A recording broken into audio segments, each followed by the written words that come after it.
Welcome to মুনমুনের classroom.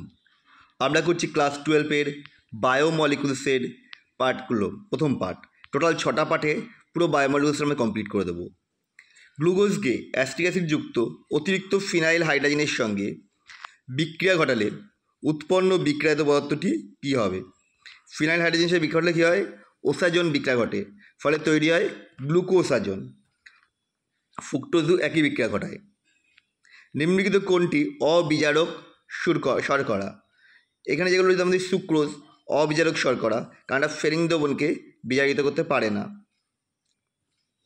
Glucose পারায়োডিক acid এই যে ওফরের সঙ্গে বিক্রিয়া করে তৈরি করে। গ্লুকোজের সাথে পারায়োডিক অ্যাসিডের বিক্রিয়া কী তৈরি হয় না? ফর্মিক অ্যাসিড তৈরি হয় আর ফর্মালডিহাইড তৈরি হয়, অর্থাৎ 5 ফর্মিক অ্যাসিড আর 1 ফর্মালডিহাইড। অপশান এ।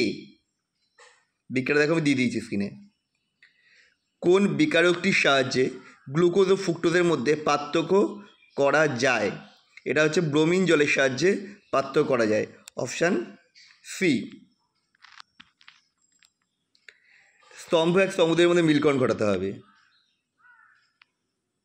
দেখো, প্রথমটা আছে গ্লুকোজ আর সাথে ব্রোমিন জলের বিক্রিয়ায় কী তৈরি হয় না? গ্লুকোজ অক্সিম তৈরি হয়। অর্থাৎ এক একটা হচ্ছে, ভুল বললাম, গ্লুকোজের সাথে ব্রোমিন জলের বিক্রিয়ায় গ্লুকোনিক অ্যাসিড তৈরি হয়। একটা তৈরি হয়ে যাচ্ছে সি, একটা সি, আর গ্লুকোজ পেয়ে তৈরি হবে গ্লুকারিক অ্যাসিড, আর দুই একটা হচ্ছে এ, একটা সি, দুই একটা অপশান বি। আচ্ছা, আগেতে এটা ছিল ব্রোমিন জল, তাহলে ব্রোমিন জলের সাথে বুঝতেই পারলে গ্লুকোজের মধ্যে ব্রোমিন জল দিলে গ্লুকোনিক অ্যাসিড তৈরি হওয়ার ফলে ব্রোমিনের লাল বর্ণ অপসারিত হয়, কিন্তু ফ্রুক্টোজ এই ধরনের কোনো বিক্রিয়া ঘটায় না। চলো পরের কোশ্চেন। নিম্নলিখিত কোনটি সেলুলোজের সম্পূর্ণ আর্দ্র বিশ্লেষণ ঘটে? D glucose.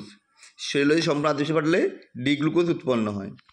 প্রদত্ত কোন যৌগটির মিউটার রোটেশন ঘটে না? সুক্রোজের মিউটার রোটেশন ঘটে না। মিউটার রোটেশন আর কিছুই নয়, একটা দিলে পরে আপেক্ষিক আবর্তন ঘটে অন্য একটি যৌগে রূপান্তরিত হয়, মানে ডিএল এর মধ্যে, ফলে আপেক্ষিক আবর্তনের মানটা চেঞ্জ হয়। এটাই রেখে দিলে আপনা থেকেই, বাহ্যিক কোনো সাহায্য ছাড়াই। স্তম্ভ এক স্তম্ভদের মধ্যে মিলকরণ ঘটিয়ে নির্বাচন।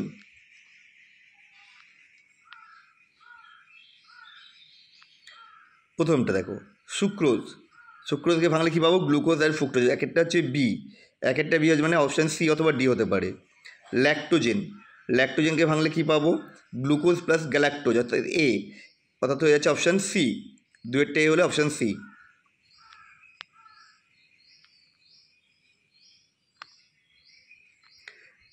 গ্লুকোজের সঙ্গে টলেন্স বিকারকের বিক্রিয়ায় উৎপন্ন জৈব যৌগটি কী হবে? গ্লুকোনিক অ্যাসিড, অর্থাৎ অপশান বি। তারপর একটা বিবৃতি রয়েছে, না বিবৃতি ড্যাশ হলো বিজারক শর্করা। এটা তো একটু আমরা করলাম, গ্লুকোজ হচ্ছে কি বিজারক শর্করা, সুক্রোজ হচ্ছে অবিজারক শর্করা। বিবৃতি, এটা এরপর আছে বিবৃতি।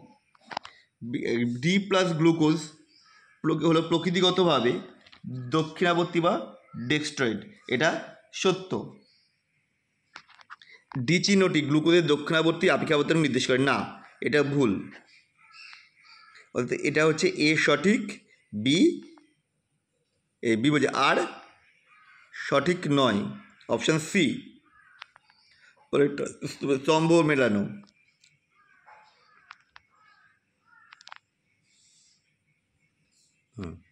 পলিস্যাকারাইড। পলিস্যাকারাইডটা কী হবে? গ্লাইকোজেন, অর্থাৎ একটা হচ্ছে সি। কিটোহেক্সোজ। কিটোহেক্সোজ হচ্ছে ফ্রুক্টোজ, দুয়েরটা ডি। অ্যালডোহেক্সোজ। অ্যালডোহেক্সোজ হচ্ছে গ্লুকোজ, এ।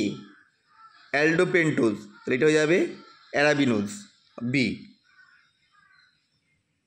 তাহলে আমার উত্তরটা হয়ে যাচ্ছে অপশান এ। ফেরিং দ্রবণের সঙ্গে গ্লুকোজকে উত্তপ্ত করলে অধক্ষেপের বর্ণ হয় লাল। ফেরিং দ্রবণ হচ্ছে লাল বর্ণ অধক্ষেপ করে, CO2 এর। তাহলে আজকে আমাদের ফার্স্ট পার্টটা তোমাদের কেমন লাগলো অবশ্যই কমেন্ট করে জানাও।